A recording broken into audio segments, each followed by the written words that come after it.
Hello friends, today we are looking at a book that I had on my shelf that I wasn't very sure about because I hadn't read it in a really long time, and I don't even remember why I bought it. It's Little Pilgrim's Progress.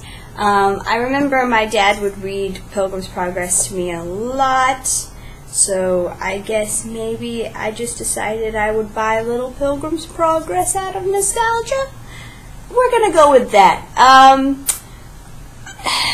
Pilgrim's Progress is an allegory. This one was based off of a sort of 1600 Puritan's work called called Pilgrim's Progress by John Bunyan.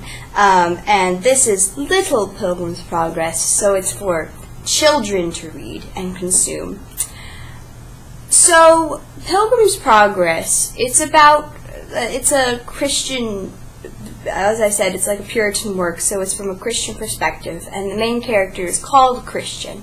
And Evangelist, they literally are named Christian and Evangelist. Evangelist comes and says, you know, Christian, this city that you're living in is going to be destroyed. You've got to go to the celestial city where the king is. And so he goes, and he runs into a lot of problems, like the giant despair and doubting castle, and this city called, I think it's called Vanity Fair. There's just the symbolism, because it's an allegory, is meant to hit you literally over the head, because it just straight up says what it is, which is cool, and it's a fascinating idea. It's great. It's really good.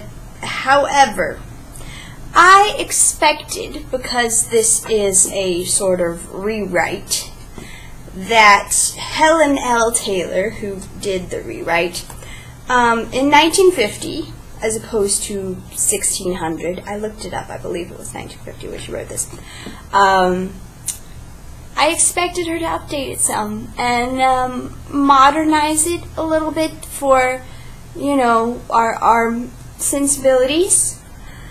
However, there is a lot of sexism in this book.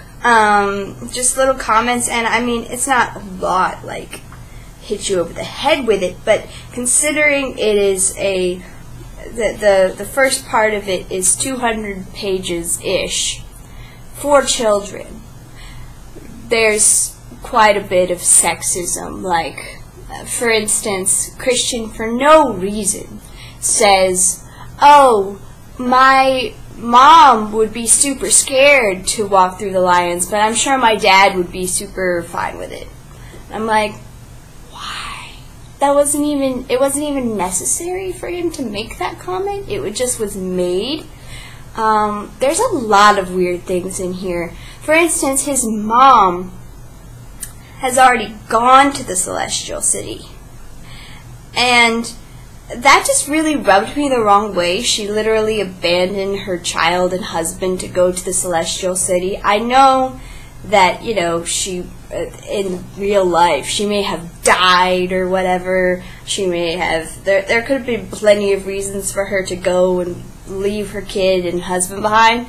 But if I was reading this from a child's perspective, that would really upset me. Like, Christian moms leave their kids and go, and without thinking twice about it. Like, that just doesn't seem right to tell kids.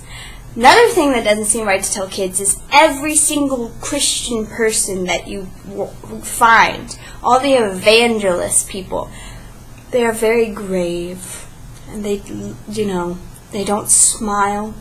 They're like this. They're stoic and, like, I don't know, they're just very, very holy like this. And when they meet Christian, they're like, my son, you must go to the celestial city, like that. And I'm like, they have no sense of personality and no humility. And again, I just don't really think that's a great thing to tell kids about Christian life. Also, they whip Christian at one point when he does something bad.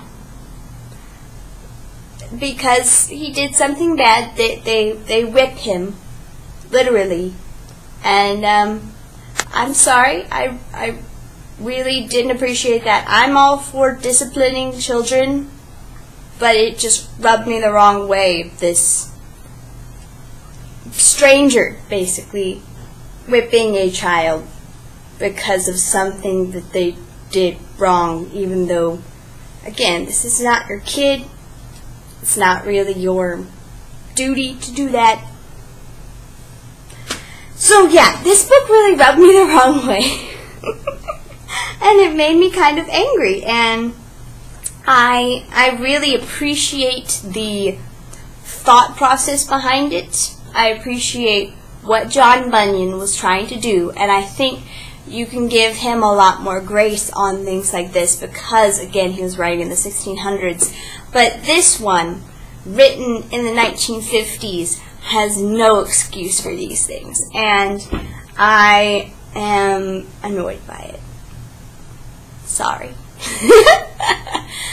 Anyway, so that is my review of Little Pilgrim's Progress, and next book that we're reading, I don't remember where I put it, we're reading Horse and His Boy next from the Narnia series, so we'll see how that one goes.